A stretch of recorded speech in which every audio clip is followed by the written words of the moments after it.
Welcome, everybody. This is Graphic Policy Radio. This is your host, Ilana Levin. This is part 2 of my interview series with comics artist and writer Jerry Ordway. He's worked on so many important comics, there's a lot of ground to cover. In part 1, we talked about his contributions to Crisis on Infinite Earths, JSA, Shazam, and today we'll talk about his collaborations with Alan Moore, Warren Ellis, Neil Gaiman, and what he's up to now. So give us a listen. I had a wonderful question sent to me by a comics writer and editor, um, Atla Hatle, sorry, Atla Khafne. Uh-huh. And one of them I wanted to share with you was that you did one of the first original graphic novel works in Cape Comics. And we're seeing a shift towards graphic novels and longer form comics, even more so than 10 years ago when the quote, made for the trade quote was a frequent term. How did Shazam, your original graphic novel, come about? And what do you feel about the market shift considering your history with previous attempts? Well, what was the market shift for, you mean to just collect books rather than original graphic novels? Yeah. You had Yeah. Marvel Epic doing Yeah, yeah. those like individual graphic novel Yeah. books. But then but your Shazam book was still pretty early in Yeah. that. Well, I think, what the big difference was, and the reason I think that Shazam came about the way it did was really because I fought for it, because I didn't have any vested interest in doing it. I mean, the way it came to me was I was working on Superman, and I was penciling and I was writing it. And at a certain point, I felt like, my daughter was born in 92, and I was feeling like, when I first found out I was, going to have a child, I thought, well, I don't want to be working all the time. Even though I'm at home, I wanted to be able to, have some interaction and do my dad thing and all that. So I was planning to kind of segue to Carlin was willing to let me just write Superman, and I was then going to work with Tom Grummett as the penciler. So suddenly they all looked at this was like, oh, I have free time to do a side project. And so Jonathan Peterson, who I'd worked with on the Batman movie adaptation, Jonathan was going to do Shazam with John Byrne, and Byrne had plotted his whole thing out, and John had actually drawn like a couple pages. And then something happened where he was rightly so, he felt like he was kind of screwed in this deal because he was supposed to reintroduce it. He was going to do like a ground up kind of reboot. And unfortunately, another editorial office was doing the War of the Gods, and it was George Perez was writing that. And a big key element in War of the Gods was the Marvel family, as they were. So this would have come out virtually the same time. And Byrne was doing a new take on it, and it was like, no, wait, you asked me to set the course for this. So he quit. And then Jonathan came to me and he said, why don't you do it? And I'm like, I don't really know. And he said, well, we'll do it. We'll do it like, so we started talking about it. And what we came up with and what appealed to me was, we'll do Captain Marvel as if it were like we did the Batman movie adaptation. We'll do Captain Marvel as if this were the adaptation of a Power of Shazam movie. So it would have cinematic scope. It wouldn't necessarily be, you wouldn't have to have a splash page with Captain Marvel on it. You wouldn't have, it changes it when you have one complete book. You don't need to do different kind of, splash page peaks and things. Story wise, it changes it. So we conceived of that, and I said, that sounds fun. I said, but if I'm going to do it, I really want to do it full color, because I was frustrated with the color in regular comics. I was frustrated not because I love seeing my stuff in color when I was drawing it, and then regardless of whether the color person did a good job or not, it wasn't what I was seeing. So I had grand thoughts about how, I loved the look of the old Fleischer Superman comics. I mean the cartoons. And I loved the look of Disney, Snow White and all the Disney cartoons, because they were very painterly and stuff. So anyways, so that's how that happened. And when we were talking about it, DC was hedging their bets. It was like, can we do a hardcover? Because they were starting to do the hardcover stuff. And it was like, okay, we'll do a hardcover, but then DC also wants to do a softcover version, something that would be like like more accessible, because the hardcover is going to cost $20. and they want to launch it and get a big audience. So can we do it also in a line art version, with regular traditional comic coloring, and do it as 4 issues? So it could be like the first 4 issues of a Power of Shazam series. So I drew all the artwork in line art and made a stat of it without color. But then I colored the actual boards, the actual paper. Mm. So it's full color. Each page is full color. And but this black and white version existed as for them to use if they did this other. So somewhere along the line, they decided they weren't going to do that.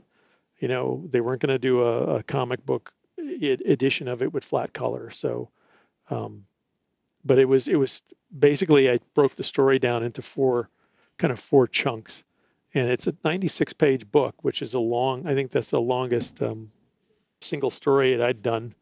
It was a little daunting, but we broke it down, and Jonathan helped. He and I would go out to dinner or whatever, and we would, hash it out and stuff. I got plenty of notes and things, and then he loaned me his copy of The Adventures of Captain Marvel serial, and that actually added a little fun to it as well. So, we were able to look at something that was done a little more live action, a little different tone, and we did a little nod to the book in there too. When Captain Marvel, when he first gets the power, and he's fighting some guys on the roof of the Wiz Comics building, it was definitely inspired by the serial, except he wasn't throwing people off. Right. Fair The enough. serial, he's like really, he's crazy. He's like he's actually chasing people. If they're trying to run away for their lives, he chases them, grabs them, and throws them off a roof. It's like, Wow. hey kids, comics. Yeah. That is an interesting take on the character. But yeah, like the book is just like really ambitious, Mhm. and it was it's a really really special thing. Like, do you think that doing original graphic novels rather than just having things be trade paperbacks is a good creative experience for making comics and for consuming I them? think it Or is, but I think what's different about then versus now is that then stuff didn't get collected. So yeah. the appeal for anybody who did one of those books was the idea that it was going to be a book, whereas a comic, it's a monthly comic, and the mindset was still pretty much, even though I felt like, I mean, a lot of people that were my generation, we felt like we were doing stuff that was going to have long lasting appeal and all that. None of that stuff was really guaranteed to be collected. So, Hmm. um, you had a choice of doing something that book will sit on a bookshelf. It's going to be there. It's going to be for the ages, or here's, the September 1989 issue of something that people will forget about when the December issue comes out. I mean, that was the mindset. So I think it's still there's still a value in doing it now, because the one thing you can do with it that's different is like what we did with Shazam, or what, I mean, Neil Gaiman did this with projects as well in the 80s and 90s, is that you take something and you create a book that isn't dependent on, like I was saying, a splash page in other words, a comic book, if it's printed, even if it's collected into 5 issues collected into a trade or a hardcover, it's still going to have these up and down peaks that are, Hmm. that belong to the monthly, the just the way a monthly comic is done. So you're going to try to end on a cliffhanger. You're going to try to whatever. Whereas an original book, you can do it and create it more like a prose novel, where you can pace it yourself. You're not really dependent on 22-page chunks. You could do 10-page and then 15 or 20 or something as chapters. But you can also, like DC, I know has done they've done some uh, Superman, and they've done some as original hardcovers, and I don't know how they've sold, but it seems like a good idea. I just Hmm. when I was younger and I was reading comics before I got into them is when Marvel started doing, they were trying to do, color graphic novels and things like that, and it was appealing in a way. It's funny too thinking back on it, but it was the idea of doing something. No one said, hey, I want to do a 96-page Superman graphic novel. They would do their own character, or they would do something totally Yeah. unlike what they were doing in their monthly work, which was superheroes. So I think that part of it is I'd rather see original graphic novels that might not be Batman or Superman. I think it might be more Hmm. fun to see a hardcover of, even if it's a licensed character, but something that's not out in a monthly form. You know, Hmm. Take a chance and do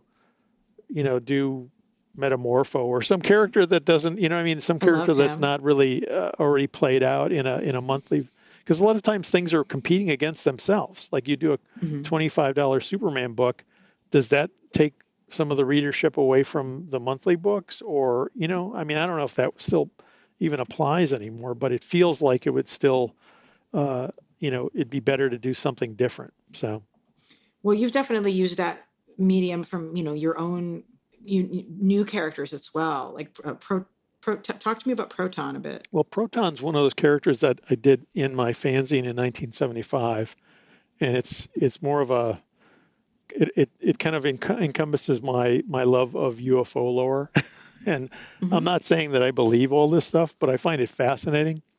I just don't know that Yeah. you can't. I mean, it's really hard to wrap your brain around things being real or not real because so much of this is lore now, and especially in the years since X Files and all the shows that have kind of turned it into a narrative to a degree. But that's where Proton started. It was a spaceman kind of story, and I looked at it years later. Well, I did the same thing with The Messenger, was another fanzine character I had done in like 1974, and I totally rethought it when I did it for Image. I did a one shot in like 1999, and I've been working on pages, but just not as motivated. I mean, it's a weird thing. It's like some people live and breathe all this stuff, but I actually feel like if I'm not working on a deadline, it's really hard to motivate myself to do work. I'd rather go Hmm. outside and work on the lawn or a project or go do something. And I have friends who just seem to live and breathe drawing, and that's great. And I think I just never had that. I always felt like some of these things were means to an end. And when I'm doing it, I'm really into it, but I'm not like laying in bed at night going, "Oh, I can't wait to get up the next tomorrow because I'm going to do this, this, and this." If I do that, it's like I can't wait to get up tomorrow because I want to paint the side of the house before the sun hits it. you know. So, but with the proton stuff, I decided to try to, since I started doing more conventions, I wanted something to sell. I didn't want to do a sketchbook necessarily, so I thought I would do 10-page new chapters, and then the last back half of these comics would be sketches, commissions that I'd done during that a given year or whatever. And I figured that would be a way to kind of maybe force myself or give myself a deadline.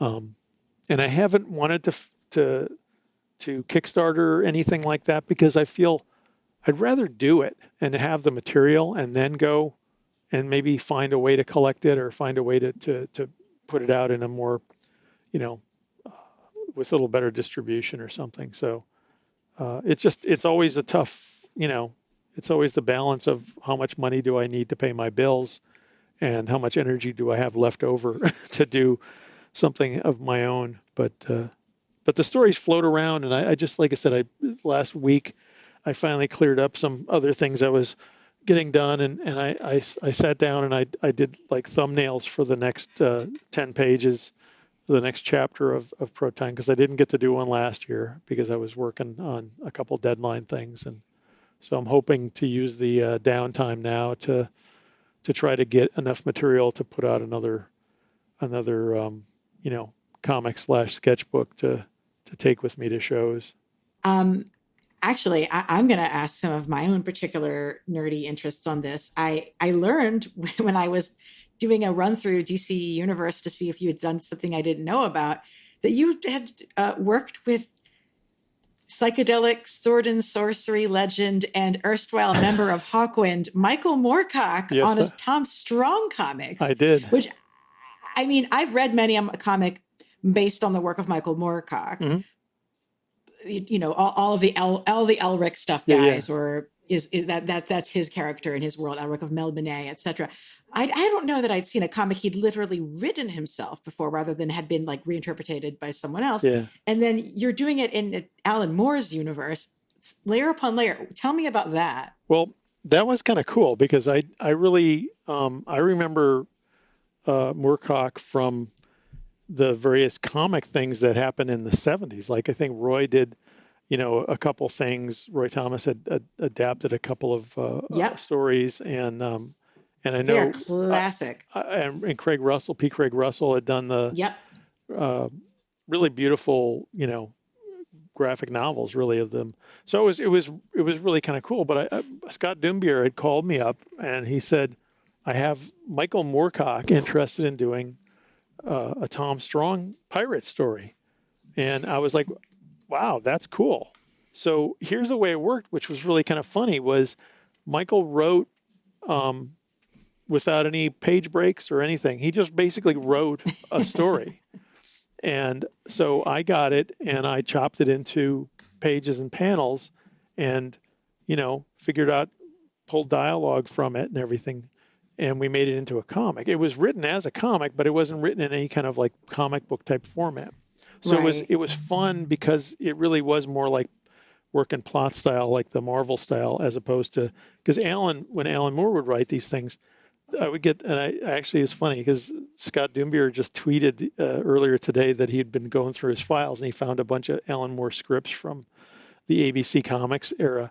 And I said, hey, if I wish I still had mine, because I used to get them faxed, and faxes fade after a while. But what was funny was these things would come through the fax machine and I would run out of paper because they were like 40 pages long or whatever.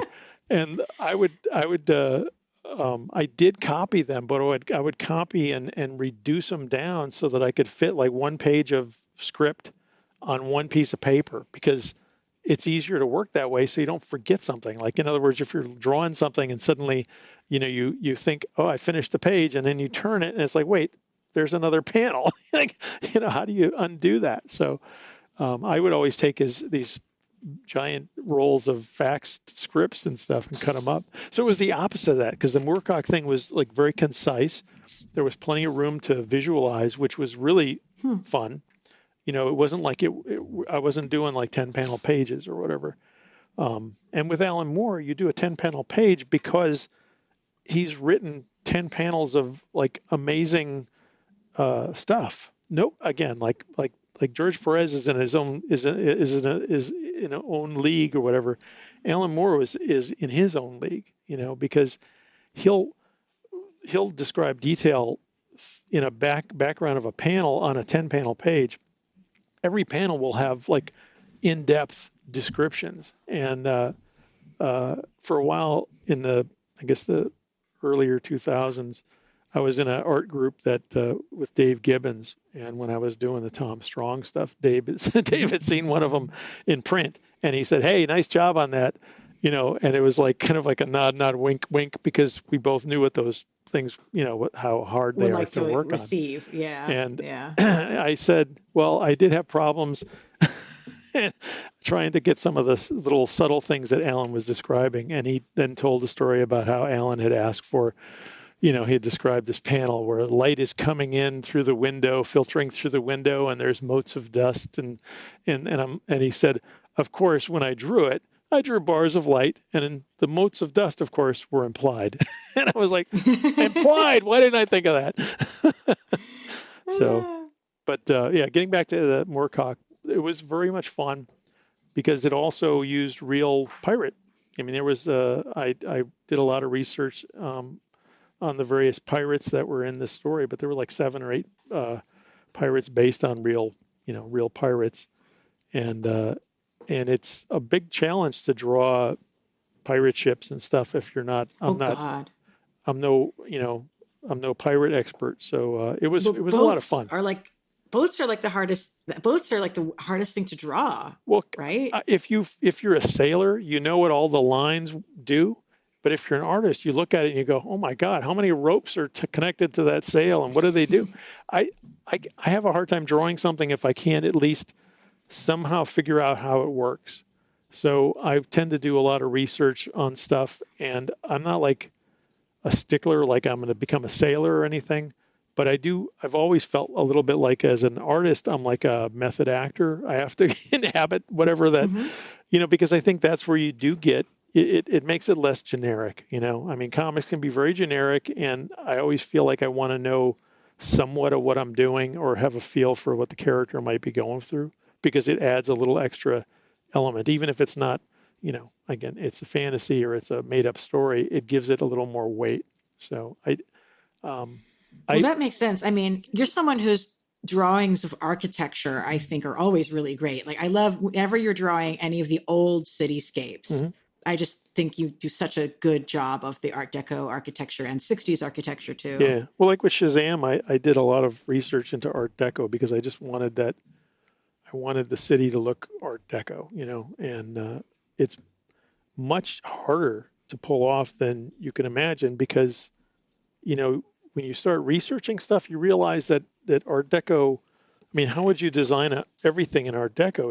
I mean, there's, not every building is a big grand building, and Right. so I had a ton of books, and Jeanette Kahn was a big, big Art Deco fan, and she actually, she was really, really thrilled with that I chose that as a theme for the Fawcett City stuff, and she found a couple of books of Miami Art Deco for me at the time too. Now it's easier to do stuff you look up on Google or whatever. I mean, you can Hmm. find every kind of reference imaginable, but in the old days, you had to have books, you had to go to the Yeah. library for something that you couldn't, maybe a book would be out of print or something. So, um, but with the pirate thing was that funny. I hadn't drawn anything really pirate wise. Then they did the Tom Strong, like the 2-part story.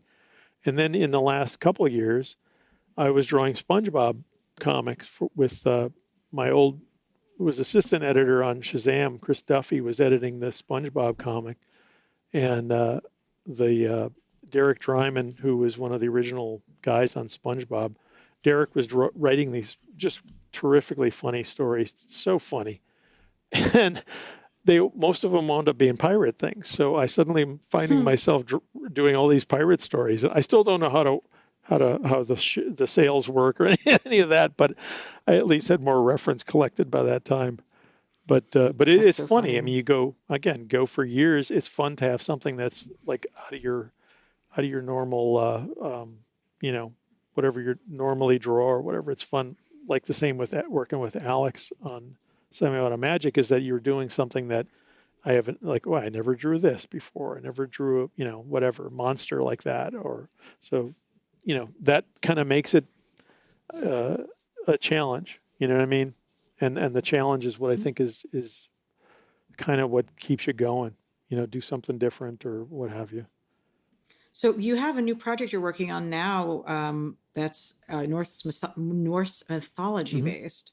Yeah, the Neil Gaiman book, Hmm. which coincidentally I actually did have in in Audible format. So he did the reading of it. And I really loved it. So I think I heard, I'm trying to remember if I heard from Dark Horse first or Craig Russell, but um, Pete Craig Russell had just done the American Gods for Dark Horse, the comic Hmm. adaptation, and so that this is like he's now doing that. He's kind of like the showrunner basically on this thing. So Hmm. he's done the comic adaptations, adapted the script, and what I think my story is that Loki and the dwarfs, um, and it's about how the gods got their like how Thor gets his hammer, how Odin gets his spear, etc. And it's a really Hmm. fun story. It's like I think my chunk of it is 33 pages, which is broken up over the first issue of Norse mythology, and then I think it takes up most of the second issue.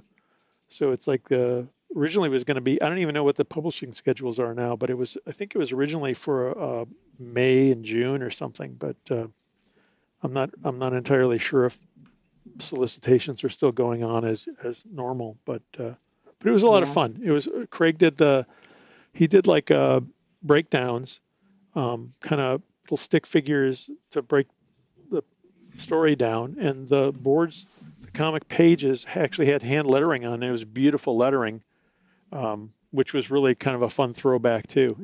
Made me miss hand lettering a lot more. Because Oh, I love hand lettering. I really do. those people who were doing it were really Yeah. unsung heroes. I worked a lot with John Costanza, and John Costanza was so great. And I mean, I think I did. Albert de Guzman did a lot of Adventures of Superman. These were really talented people. I mean, again, every job is harder when you look at what actually it entails. But Yeah. there was something nice about working on a page that had the dialogue on it. I think it's better as an inker if you're inking something to see all that you could follow the story. But just even Mm. as a penciler, I had a way of working that was a great way of working, and I would do really rough breakdowns, kind of like what Craig Russell was doing with the Norse mythology. You would do like a panel breakdown, and it would just be stick figures or what have you, but then you'd indicate, and I would write the dialogue based on that, and then it would send to the letterer, and the letterer would letter in the balloons and border in the panel borders, and you would get it back, and you would draw to that, so you weren't wasting drawing under a balloon or some complicated Right. building that was going to be covered up by a word balloon or what have you. But you also could use it as a design thing because you knew where the word balloons would be, which is important, I think, you know.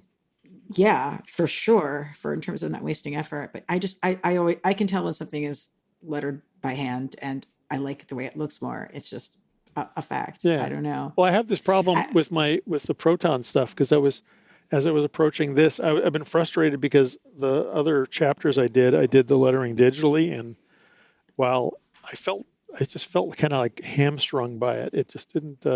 So I was thinking, gee, it would be nice to hand letter this one, but then the other ones are already lettered, so I'd have to like, I guess I'd have to go back and re-letter them if when I oof. finally collected everything. But I was trying to figure out a better way.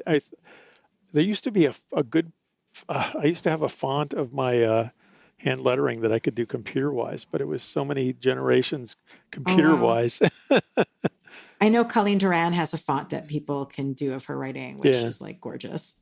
It's interesting. I guess it also makes me think like, I mean, do you work digitally first now, or do No, you work paper I still first? like drawing on paper. What I've noticed, Yeah. what I enjoy is I don't have to use whiteout anymore. Like on if I'm drawing something and I go, oh, that Mhm. eye is a little bit lower than the other one, I let it go. I keep moving on, and then when I get to the scanning and stage, I do a lot of digital editing.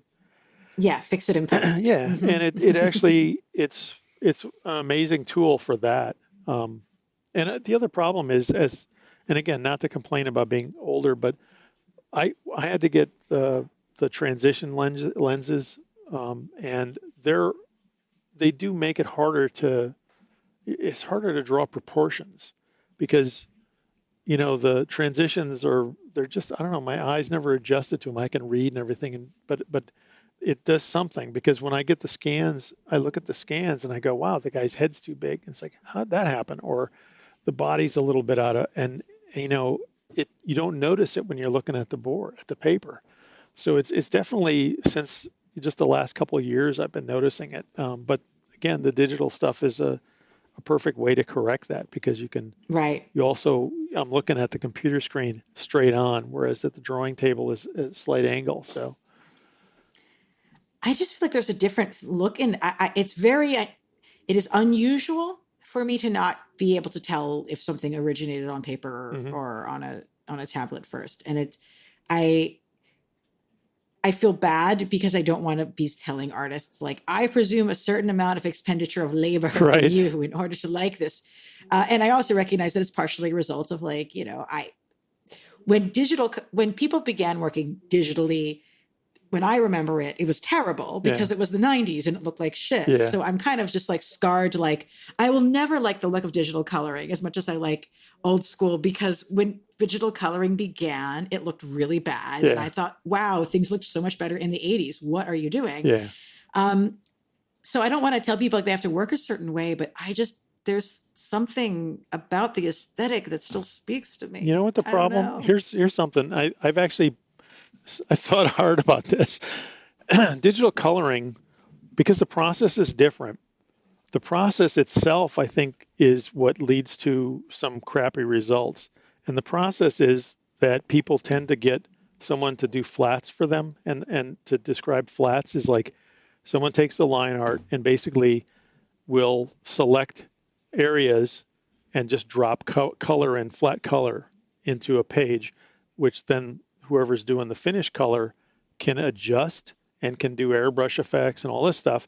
But it's basically when you flat a page, you generally flat a page with kind of basic colors, almost like you would in the old days. Like the green is green and red is. So they're flatting colors that are different enough so that when you use the select tool, it'll select that area. Right. So the problem is everything's on an assembly line. So sometimes when your colorists are always pressed for time because they're pretty much the last guy. The letterer is now doing the production on the book, which didn't used to be the case. So the letterer is actually getting that pages sometimes before the colorist, but the colorist is always pressed for time. So if you got a 22-page job, a lot of these guys people have to do it in 2-3 days. So they're going to get help. And I think sometimes what you're seeing in what looks sometimes, my complaint is a lot of times stuff looks muddy. It's a lot of browns and a lot of grays and stuff. And I think a lot of that is a result of pages being flatted and then like, hey, I just don't have time to do much here. So I'm just going to, use these colors and add a little effect on it or whatever. But in the old days, like flat color, you had a 64 choices, right? You had 3 colors and combinations gave you 64 variations. When you have a limitation, you work harder, I think, than if you have millions of colors. You know what I mean? Mm-hmm. That's like a mental change. So it's like you have something to push back against. Like we were always trying to draw and trying to figure out ways to have line art actually look good in crappy printed books. Once the books became printed better, that there was nothing to push against, Right. So same was true with color. You can look like amazing flat color jobs that are amazingly complex. Like the most amazing one is still what Barry Windsor Smith did on his Wolverine story that was like serialized, and I think Marvel, Mm-hmm. whatever their Marvel Weekly Comics book. Presents. Yeah. The color on that is all flat color, and it was all done, by whoever worked for the place cutting films and stuff. So it was all hand done based on his color choices and his color guide. But it's the most amazing thing to look at. It's crazy how beautiful it is, and painterly. But again, it's like you're working to try to overcome the limitations, and you work harder. So I also think a piece of it though is that like we remember what the beginning of digital color looked like and how bad that was. So we're just sort of scarred for life because yeah, there's digital colorists today who do amazing stuff. But because we came and saw it yeah, before people had actually figured it out, yeah, we still sort of have like I can't like I don't know. I think that's part of it because I definitely know that there's digital colorists doing tremendous stuff yeah, now. But I just that there was that period in between yeah, yeah. where, boy, whoa. And then it's always really ridiculous when they try to when they try to change Right. the coloring from the older Well, styles to Steve Olaf. I irrelevant. always thought Steve Yeah. Olaf was a really good colorist before digital, but he was one of those guys who had a good color palette. I think that's what it still comes down to is there are people who, I mean, digital as a medium or as a tool or whatever, I think can be whatever you want it to be. But um, like if you look again using Dan Panosian, who I had mentioned earlier, Dan does a lot of covers, and Dan usually colors his covers, and he uses textures, and he uses zipatone type of effects, I love Zipatone. and it's a visually it's a neat look, and it's unusual because it looks kind of old school and new school at the same time. But for example, Laura Martin, I think Laura is like just a fabulous. She's got to be a tremendous painter. I'm thinking she's got the most Mm-hmm. beautiful palette that she draws from, and it's not it's the limitations really are. It's like you have to find someone whose palette you like, and that's how it's been for me. Like when I was first doing comic stuff, I would always get colorists who were kind of old school, who would do green against blue against red, and it was always frustrating because there's no subtlety in it. And now you almost have too much subtlety. So Right. it does still come down to your palette. So when I was in the like I was a teenager, I remember the Hildebrand brothers would do the Lord of the Rings calendars. They were Hmm. painted calendars, and I would buy those things, and I just loved their use of colors, their use of cool against warm. It was all the stuff that I would have learned if I'd gone to college, I guess, if I'd had more art classes. But it's the complementary, the split complement, all these things with color. But that's what I fell in love with. So when I see people using uh, that kind of palette, I immediately love it. you know, Yeah, the um, associations yeah. too. But it's just there's a look to it. It's like looking at a Maxfield Parrish painting. It's Hmm. it's enhanced. It's not life. It's enhanced. It's like somebody taking every great sunset that ever happened, and it's always there. You know what I mean? So it's Maxfield Parrish is like a perfect person to kind of like think this is comic book color because it was, it's not realistic. It's beautiful, but it's more than nature. Hmm. So Supernatural. and that's what comics always. I think comics always need, or most comics need something that's bigger than life, and I think that's why people like Neil Adams were influential and great, were because they were, and Jack Kirby before that, but they were able to take reality and then jump off from it. Sometimes stuff looks a little too traced now to me. Like art Yeah. can be a little too. It looks a little dull, but not everybody's like that. Just a couple people. Hmm. So that's a result of really better tools. Um, you didn't have that. When I was drawing comics, you could take Polaroids, but Polaroid film was really expensive. You couldn't afford it on a Yeah. comic budget, so you had to draw stuff from, basically from your head or looking at a picture and trying to correct it somehow. But I mean, like I said, the tools they're just tools. So computer stuff, it's just a tool. If you can add textures always make stuff a little better to me. Hmm. That's where I go, why I like inking on paper, is that I can use my pen and I can get textures. I don't need a perfect line, although it's nice to look at when you're, looking on the computer screen at 200% or 300%. It's not necessary, you know. Ultimately, it's printed smaller, and all that rough line is going to tighten up when it gets reduced anyway. So it's like almost it's like an illusion of perfection that you don't need. Yeah. Yeah. I would be remiss. You have an essay that you wrote a while back about age discrimination in the comics industry, and it was, resonate with a lot of people, and I think brought to light stuff that people might not have considered. Do you feel like that's an ongoing issue in the Oh field? yeah, It, yeah. yeah. No, I mean I don't take it personally. I did take it personally back then, but after a couple of years later, or whatever, I realized it happens to everybody. I mean, it's unfortunate, but it's been going on in pretty much every industry. The downside for comics, I always think of it, because when I was working on comics in the '80s, I always felt like a lot of writers would have a shorter shelf life because people were writing 4 or 5 books, and you basically run through your repertoire and you just start repeating yourself. And that's true to a Mm, degree with art, but I think art, the drawing part of it has to evolve a little bit more as because you're always having to draw current day stuff. So you're always having to keep updated somehow on fashion, hmm.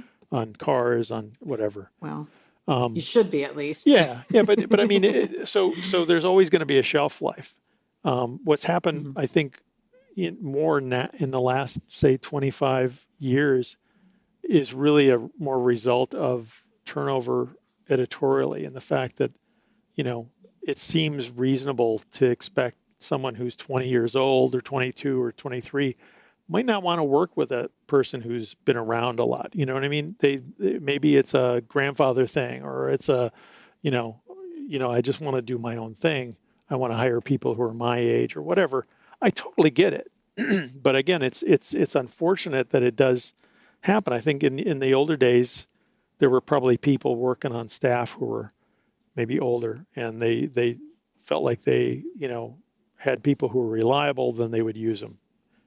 Even in the 80s, DC went out of their way, and I always liked that about comics back then, is that they went out of their way to, to keep people, at least give them work here and there. I mean, you had guys like Gil Kane worked in, really up until his death. You had John Buscema worked up until his death. Um, if somebody was lost an assignment, somebody else would say, "Oh, hey, this so and so just lost his book. Use him or use her or whatever." So I think that did change. I think it feels personal and it hurts when it happens to you because you don't think it's going to happen to you. I think I maybe even mentioned in that thing, but when I was in the 80s, I was working with guys like Gil Kane and, worked with Kurt Swan. Kurt was a terrific guy, just really a nice guy. I mean, I still miss him, to this day. I know, yeah. But he, I work with those guys. I never felt like, oh, I don't want to work with them. I always thought these guys have so much history. It's amazing. These people saw, they saw so much stuff over the years, and they did so much great work. And there was like kind of a wave where that started changing even back then, because the direct comic market may not be as willing to buy a Kurt Swan comic as they would, some new guy or whatever. And but they still, DC still had people up there who would make sure these guys got assignments. So I mean, George Tuska is another good example. I mean, George Tuska had plenty of careers over the years working in comics, and he worked for DC. And if somebody was still willing to do something, you'd call him up and hey, you give him a job. Now I don't know that that's there. I mean, I don't get it. I mean, I do, but like what I don't get is like a lot of the people, and like, you tell me if you have an issue with me saying it this way, but like a lot of the people making decisions at the publishers are very interested in bringing back old characters and nostalgia. And they want to just reset whoever is the new version of something to whoever it was when they were growing up. But then they're not bringing back the talent right. who made it. So they have an artist whose stuff looks like whatever generic new stuff. But like, what does that have to do with like, well, this better be the Wally, this better be the Flash of my youth or else.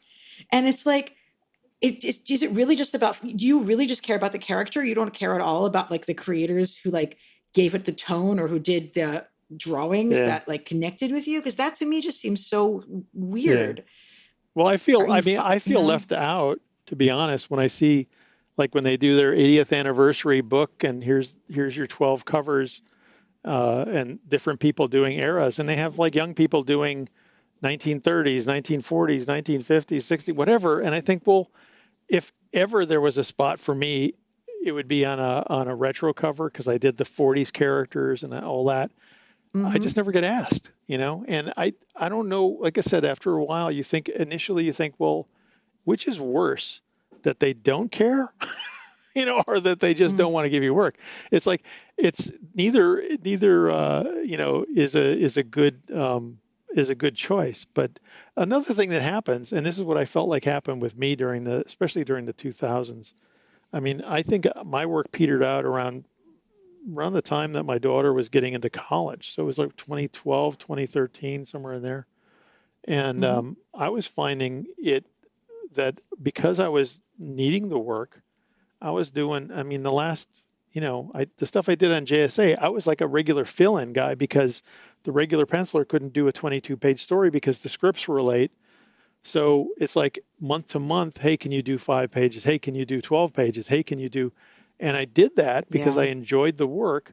But ultimately, I think it winds up making you the guy who will take on the crappy deadline job, rather than, oh, wow, this is great, this guy really saved us. It's like, oh, we're not going to give him a full issue because he's the fill-in guy, or he's the, So I don't know if you wind up doing that to yourself by virtue of needing the work and taking it, but my projects felt like they were on a descending order. Like if somebody gave me a Superman thing, I know I could sell a Superman thing. But if you're going to say, hey, we want to relaunch Lobo, it's like, I'm not going to do that for you. You know what I mean? Because it's not a character people know me for. So I'm not going to be the guy who's going to bring the audience to Lobo. It's like, and the same is true. I did the Human Bomb with Jimmy Palmiotti, and it was a really fun story. And Jimmy and Justin Gray wrote a really neat story.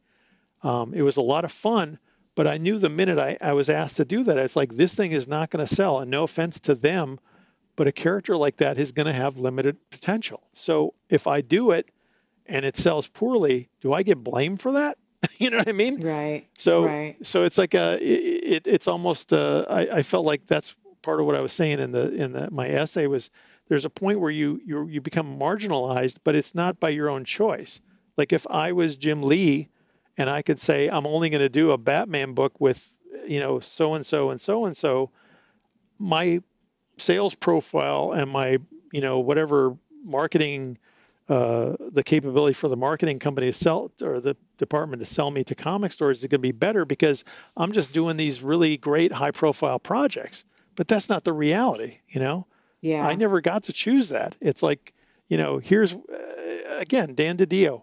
I would go in to talk to him and he was always friendly. I always felt like I got along with him. But I would say, Dan, I'd like to pitch something. I pitch stuff, nothing would ever stick. So I have a whole folder on my hard drive, tons of pitches, and Mm. and none of them ever happened. You take you down it's like they're taking you down the alley, and then somebody clubs you when you get into the dark part. But Oh my but God. I'd go in there and I started I'd be while they were still in New York. I'd go up there and I talk to him, and he'd say, I got something for you. I got something. And then when I get the call, it's like, I want you to do this Lobo thing. And I'm like, okay, Mm. that's what you see. And that's fine. And I did my best on it, but I don't, I'm like, this is not going to be a big seller, you know? And I did Challengers of the Unknown with him, and we were Mm. going to co-write it, and it was going to be 5 issues. And after we plotted out a 5 story arc, suddenly it became 3 issues, and it's like, well, it was so compromised by the time it came out. And again, it's not going to sell. It's Challenge of the Unknown.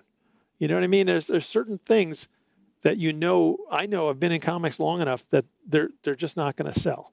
They may have people love it, but it's not going to be a big seller.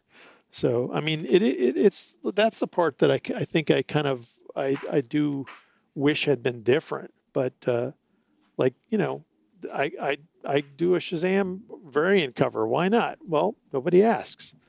You know, I don't have a problem with whatever they're doing with these characters. I'm not like a vocal guy saying, "Well, it has to be my way" and all this stuff. An Right. agreeable person, so it is interesting. But as I said, I know a ton of people, from that same era, who were cut off suddenly and had no work, and they, they go to shows, and they do commissions at shows, and that's how they get by. But these are all people who I think they could be doing comics. You could do an 80s Batman or an 80s Superman, or if you want, what I'm saying, if you don't think, oh, maybe a younger audience is going to buy it, they could target some of this. Yeah, And for real. Like, it's not like there isn't a large audience of older there are, people right, full of there's a lot of, nostalgia. they're all on Twitter. They're all saying, I liked it the way it was back then. I think they could. I think they before Dan, I mean, the last summer after San Diego, and again, I always got along with Dan. I have nothing against Dan DiDio. I think he's a super big comic fan, which was great for DC. It was great for comics. But Dan was complaining in some article he did or some interview about the fact that when they're doing these facsimile comics, that they were selling better than the original new comics that they were doing, and how, if something's wrong with, or it was like a complaining kind of tone. And I read the article and I thought, wow, you can't complain about that. If these retro books that are basically facsimiles of books that were done in the 80s or 90s or whatever it was are still selling, to me, that indicates there is an audience for that type of comic. It doesn't mean that, Mhm. maybe not everybody's going to love what you're doing. That's always going to be the case. Not every book's going to be a success, and you can try new stuff. And I think that's great. I think Marvel, I feel it more from Marvel because I've been reading more Marvels maybe, but I think Marvel's got a lot of representation for just about everybody in those books. And I Mhm. think that's terrific. I mean, I really do. I think it's great because it's different flavors. But Yeah. if you could still sell vanilla and chocolate, why don't you? It just feels like you're leaving money on the table. I mean, what I would really like to see more of is and I really realized this as I was talking with you is like, I just really like intergenerational Hmm. combinations. Like my favorite Alan Moore is Alan Moore with Kurt Yeah, Swan doing yeah, Whatever Happened to the Man from Tomorrow. I love you and Alex DeCampi working on stuff together. yeah, Like I like people from different generations combining either an aesthetic that comes from a particular period, but is still like can work in other yeah, settings with a different kind of perspective, and this could work with writer or artist. It can work in either yeah, yeah, direction. Like I think that we have interesting stuff to see and say about each other's work, and we also we were influenced by that stuff that we saw coming up. yeah. So there's this connection, and like who wouldn't? Or like I remember when Gail Simone had John Ostrander co-write a couple issues of Secret Six, right? Right. And it's like what could possibly be more Secret Six than like the original writer of Suicide Right. Squad, Right. right? Well, but see, I mean, we love it. I was going to say, well, one of that's it seems like a no-brainer, but yet, I mean, I worked on this convergence thing from a couple of years ago when DC was moving to California, Yes. and Mm-hmm. convergence was pitched to me as a retro thing. And it was like, oh, well, we're reaching out to people. And then when I like, for example, I got to work with a really good artist. Ben Caldwell was really great, but Ben, because of all the weird editorial things of not knowing what he was supposed to draw specifically and all this, he wound up only being able to do that first issue of a two-issue thing. Oh, come on. And So it's a two-issue yeah, thing. and Yeah. then like he was finished the first one, and I hear from the editor, it's like, well, we're going to move him onto this other project, so you have a different artist on the second one, and all that's fine, I guess. You have to roll with it. But out of all the conversions books, they were selling them on nostalgia, but yet you had a Mm-hmm. Suicide Squad. Now here, this is just me. If I was the editor and I had a two-issue Suicide Squad set in the '80s, as all these things were like time capsules, right? Suicide Squad would Yeah. be done by John Ostrander, and I'd find Luke McDonald and I'd get Carl Kiesel. I would get that they're still there. They're probably going to want to do it. Same with the other stuff. I was like, why don't you make an effort? Like they got me to do Infinity Inc. I was originally going to do Superman. And then Mm-hmm. the editor of the thing or the overseer of it got canned, and they put somebody new on. And then suddenly it's like, oh, we want you to do Infinity Inc. And I was fine with that because Roy wouldn't do it. But ultimately, I knew I couldn't draw it and write it. But I suggested people who could have definitely fit into that. And, Right. and again, I really loved what Ben Caldwell. I think he's a fantastic artist. I love what he did with it, but that's not what the premise was supposed to be. So the premise is, if you're going to pick a time period, that's what you're selling it. You're selling it to the audience based on that. Then it kind of should be those people who did it. You know, it's as Mm-hmm. simple as that. But yet that's stuff that seems obvious to me and to you and to a ton of readers, but it's not somehow connecting at the company level. I don't get that.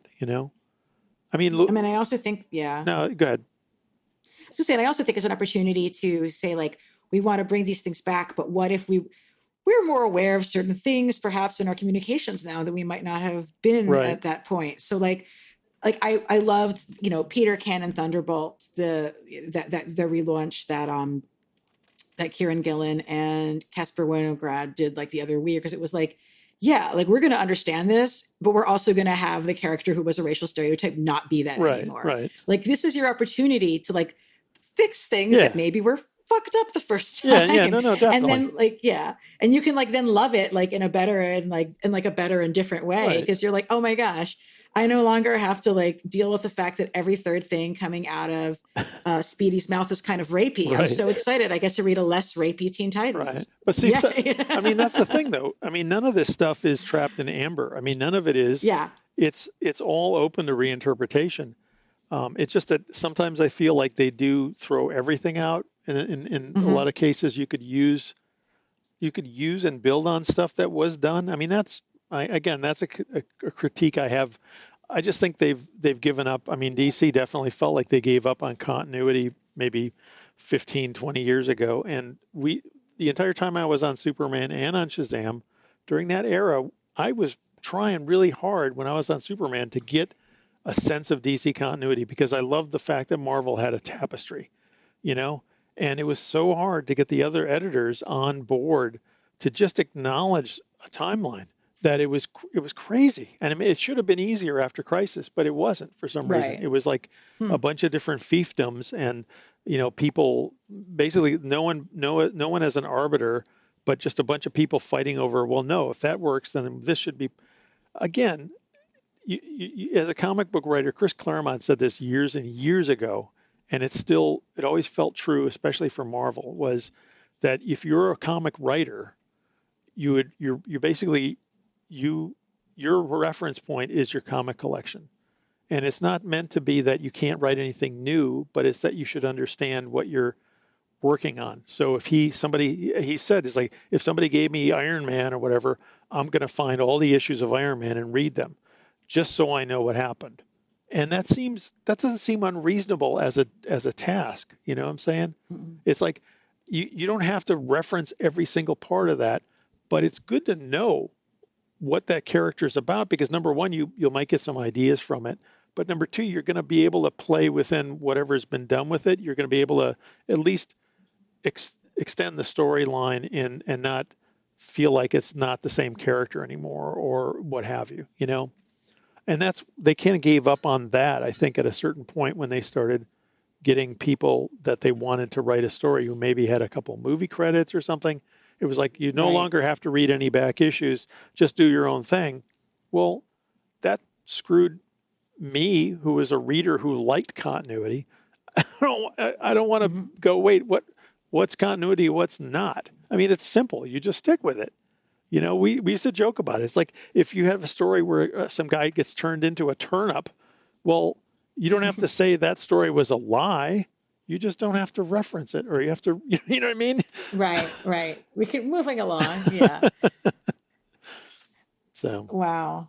I know, I hear you. I mean, I think that one of the problems is that the way people talk about comics so much is that it only matters if it's in continuity. And that meant that because we knew Convergence was going to be the end of that line, like people were like, oh, well, it's not going to matter anyway. So why bother buying it? right. Like, and I heard that from so many people. And I was like, I'm going to buy pieces of this because I think that the writers or artists working on it are people whose work I enjoy. Yeah. I'm sorry. There was, Like, is that not clear to and there were you? there were some good ones in there. I mean, I knew what the rules were going in, and it was really pretty screwed up because it wasn't late. I mean, it's all this stuff when they first asked me to do when I was Tom DeFalco had asked me because DeFalco was going to oversee it, and he said, "What would you like to do?" And I said, "I would love to do Earth 1 Superman, Earth 2 Superman." Mm, And he said, "Wow, great! That's exactly what I would have asked you to do."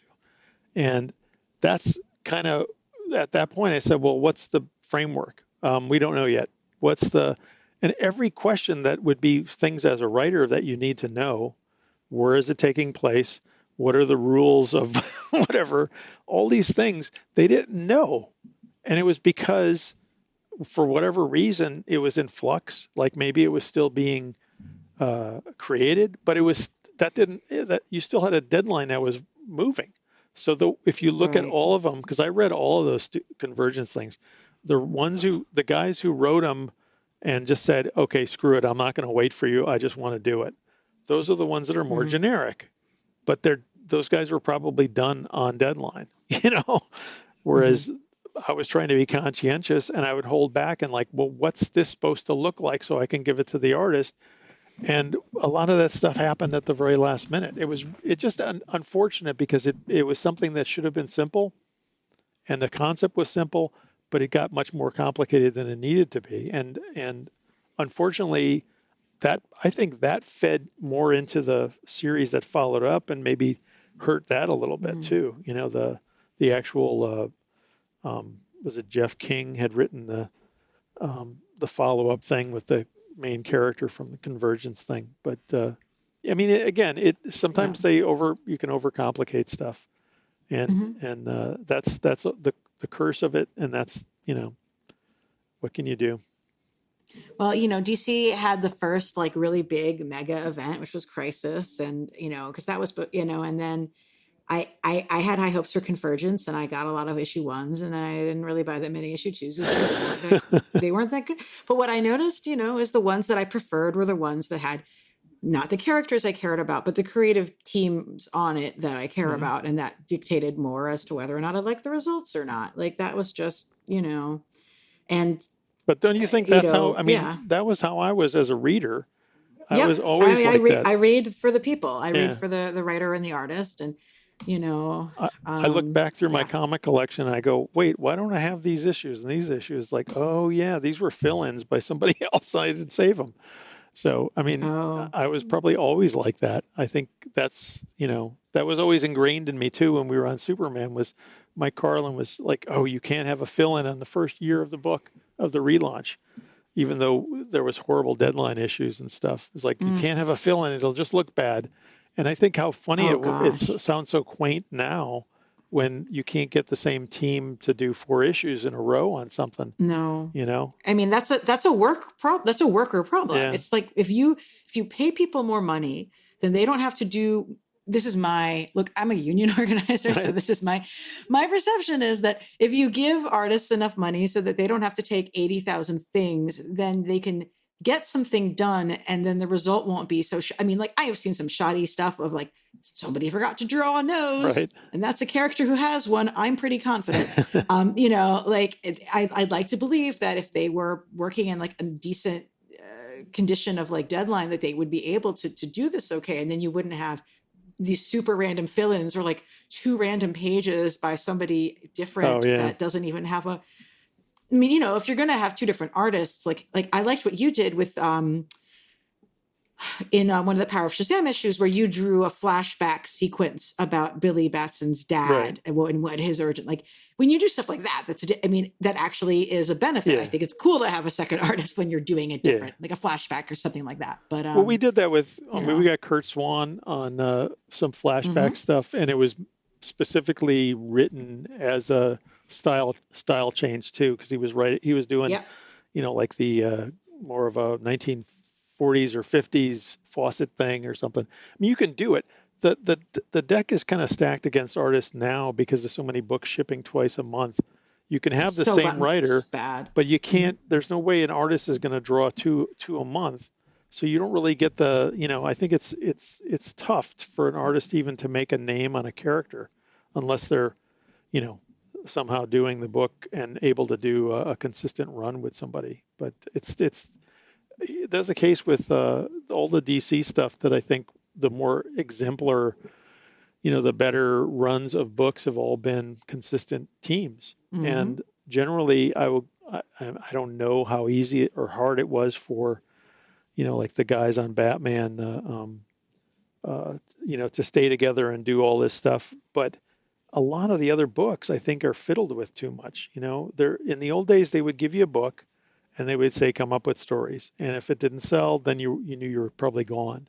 But nobody stepped in and kept, oh, you can't do this character, or you can't do this story, or last minute it's going to the printer, hey, you need to redraw 3 pages or whatever. And that stuff has cropped up, or to me, it cropped up with stuff I worked on. That seemed to crop up more in the last, 20 years than it did in the previous, you know? I Mm-hmm. mean, it's like you hire somebody, you're hiring them and you're trusting them because somehow they prove themselves to you and you let them do their work. And that's where I think most of the better comics come from. They don't come from being micromanaged. And that's just, again, the nature of it.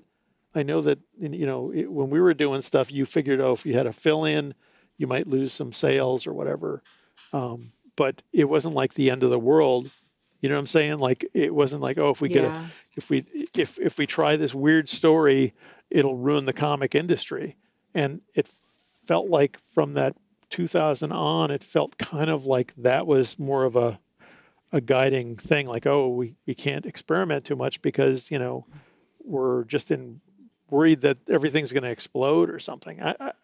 Yeah. No, I have a friend whose book, like the second or this, it was like before the final cutoff of the first issue of the series, like i.e. like nobody had actually bought the book yet. They canceled the series. Just on the solicitation. Yeah. Wow. And I was like, but you had no opportunity to. So that basically means your marketing department did a bad Yeah. job, if that was rather than the artist or the writer. Well, Like that just was so preposterous to in me. the early 2000s, I was doing stuff for Marvel, and I do remember having a conversation because I kept trying to get. They kept like having people leave Avengers, and I was like, guys, I would love to do Avengers. I would love to do the Avengers or Captain America or any of those characters, and I would just never get that call. Even if I would find out and call, it would always be somebody else. And at one point, I had somebody tell me that's like, yeah, the marketing people don't know how to sell you. And I was like, Mm. well, that's the lamest thing I ever heard of. Yeah, they need to figure that you out know, there. it was like, well, wait a minute. Don't you sell people based on, well, look, he did this and this and this. You may like this, you know. Right. And if you don't know who he is, hey, take a chance on it, or look at this, or show him the art, or something. It just felt like the weirdest thing. I don't think I've ever heard a stranger thing. But I guess again, it depends on what pressures any of these people are getting. So maybe that Hmm. the business had changed so much even by that point that it was you know everybody second guessing and running a little scared or something. I guess that's possible. There's lots of running scared. I mean, because people are just so marginal and they're anything can Yeah. happen, and fired at the drop of a hat. Well, we didn't even get into any controversial stories. Oh, we're really? already into we're already into 2 hours here. Oh my God, you're right. We are. Well, I mean, there was one other story that I wanted to talk about that I haven't mentioned yet, which is just I loved your issue of Planetary oh, with thanks. Superman and Wonder Hmm. Woman and Batman. And there's this one panel in it of Batman, I'm sorry, of Clark in his jacket, but slowly descending upon the roof where they're meeting. And it's this like great juxtaposition of his jacket looking like the cape, Mm. but he's in his street clothes. And it's like, oh, that's such a fabulous image of Superman. Yeah, tell me about working on that Warren Ellis That was book, fun. That was it Planetary. was People it was love it. fun because again, it was almost like the Tom Strong, Michael Moorcock thing, because Warren basically doesn't overwrite, and you can't imagine if you work with somebody who challenges you to do 10 panels a page, you really have to love that story to live with that. And a lot of people think they're Alan Moore and they're not Alan Moore. So when you get something like what Yes. Warren did was Warren, and you could see why Warren gets good results working with plenty of different artists, is that he doesn't put more than is comfortable on a page. In other words, his pacing is such that he knows what the important things are, but he lets the artist have fun. And with that Planetary book, I had plenty of space to have fun with. That was a really fun job to do. And that one was weird too, because when that was like I think my first real taste of internet nastiness, because Mm. I had really was kind of struggling in that early part of the 2000s, because I'd lost my DC work, and then I did some Marvel stuff, and then suddenly the Marvel stuff dried up, and I was like, wow, how is this happening to me? But anyways, so I had to you know call up DC again and say, I was like, okay, I'm working with Wildstorm, and Wildstorm was now DC, and I'm like, uh-oh.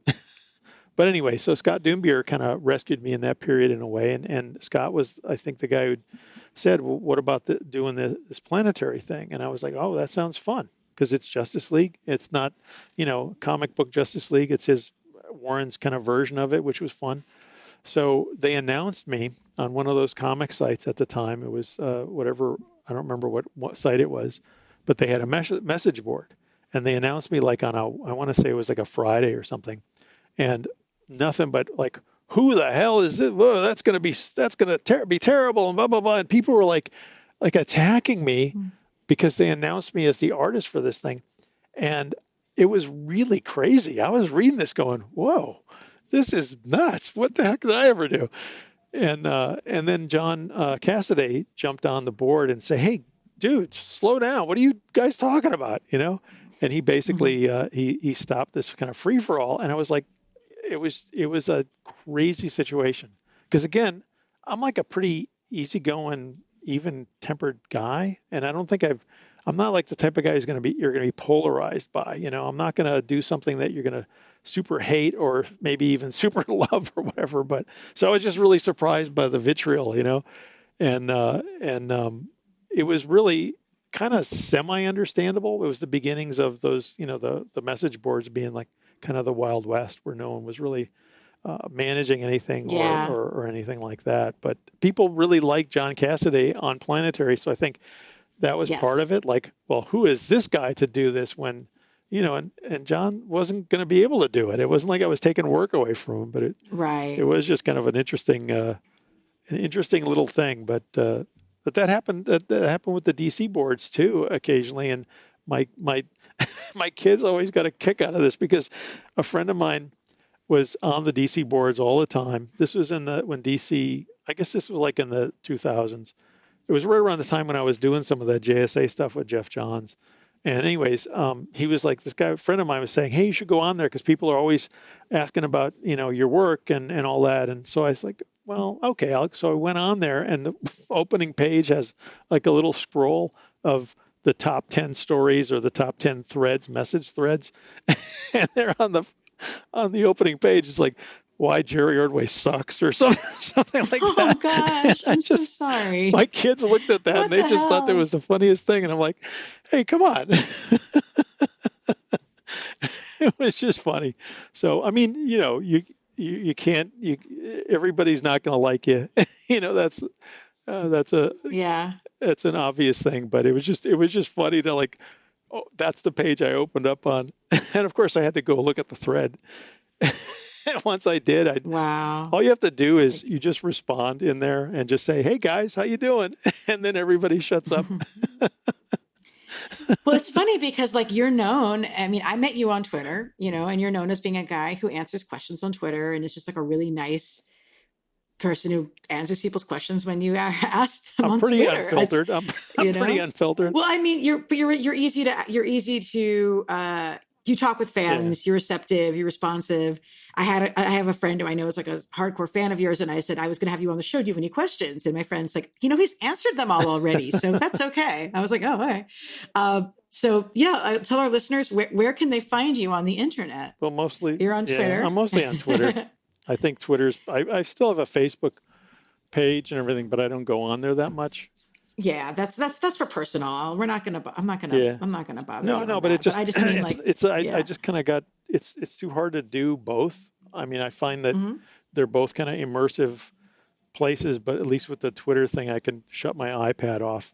you know, with Facebook, I go on Yeah. there and then I just look up at the clock and it's like, wait, how is it 3 or 4 in the morning? I got no work done. Well, folks can find you on Twitter as I have, which is at Jerry Ordway, JerryOrdway. Yes. Do you have an Instagram with your art on it? No, Actually, I I don't put know most that. of my art up on Twitter. Mm. There's a, Well, it does look great there there's a indeed. ton of it up there. I think there's almost more than I could scroll through. We should get you on Instagram too, though. We'll have to follow up on that thought. It's too much work. And it's the same. Well, we'll talk. We'll talk later. It's okay. I have thoughts about this. And then I know what you're. Is there a place that folks can go and just get a whole list of like here's all the work of yours that they might want to check out? Do you have a web page for that? I do. I have a Google blog page, but I really don't do much with it either. I think like I said, mostly I find myself just doing the little bites of Twitter, and I'll occasionally I'll just like I've done this twice in the last week where news feels so depressing that I'll just start posting artwork, and I think it helps alleviate, or at least give people something different to do, or different to focus on. It seems like it's a positive thing, you know. Oh yes, we appreciate it for sure. My political folks will look at my feed. They'll be like, "Well, the nice thing about your feed, Ilana, is you also retweet drawings." Like, yes, I do that. In addition to diatribes. So thank you again for joining No us, problem. and our listeners, thank you as well. This is Graphic Policy Radio. I'm here to talk about the intersection of comics, politics, and social change as much as we can possibly cover and carry. I've got some other exciting episodes in the works, including a return to talk about some of the older episodes of the Venture Brothers show that Stephen Attewell and I didn't have a chance to go back and talk about from like seasons 4 and stuff like that. So hopefully we'll be having some podcast episodes that will keep your spirits bright and fulfilled during this incredibly trying time. And as always, if you have a mutual aid campaign or something that you would like me to boost online, you know how to reach me on Twitter, which I'm on a little bit too much, which is ELANA_Brooklyn. That's Ilana_Brooklyn. And of course, always visit Graphic Policy for your comics news and reviews. And as we like to say on this show, keep it geeky.